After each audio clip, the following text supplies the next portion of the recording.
Naalma ang lokal na pamahalaan ng San Mateo Rizal sa planong gawin silang tambakan ng mga basura na galing Maynila at iba pang lungsod. Banta raw yan sa kalusugan ng mga residente. Nasa frontline ng balitang yan, Simon Gualvez.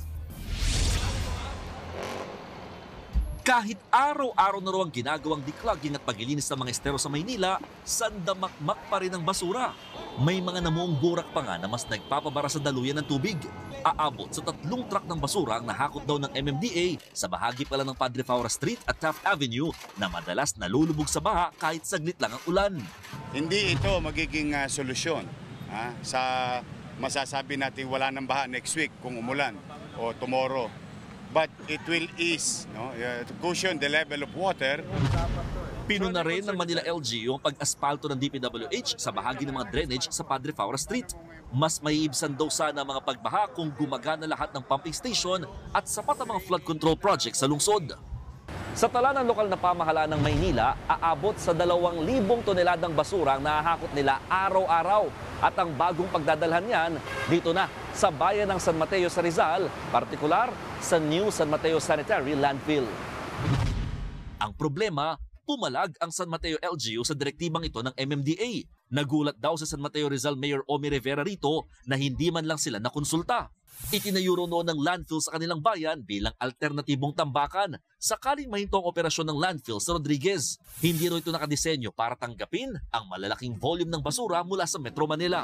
Kahit mga residente ng San Mateo, tutol na itambak sa kanila ang basura ng ilang lungsod ng NCR. Kawawa naman kami rito. Bakit? Baka mamaya, kasi yan, dyan lang sa taas yan, sir eh.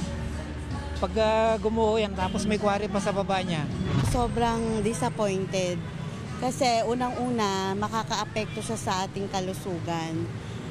Tsaka sobrang traffic na nga dito madadagdagan pa ng dahil sa sobrang lalaki ng mga truck na papasok dito sa San Mateo. Pero sabi ng MMDA, nagkausap na raw sila ng alkalde tungkol dito. It's within the capacity po noong San Mateo landfill, yung additional volume po na dadali namin doon. May ECC yan, approve yan ng DNR, ng provincial government. Siniguro naman ng Manila LGU na hindi maaantalang paghahakot ng basura araw-araw. Dadalhin daw muna ang mga basura sa transfer station. Mula rito, hahakutin niya ng mga hauling truck na magdadala ng mga basura patungo sa New San Mateo Sanitary Landfill.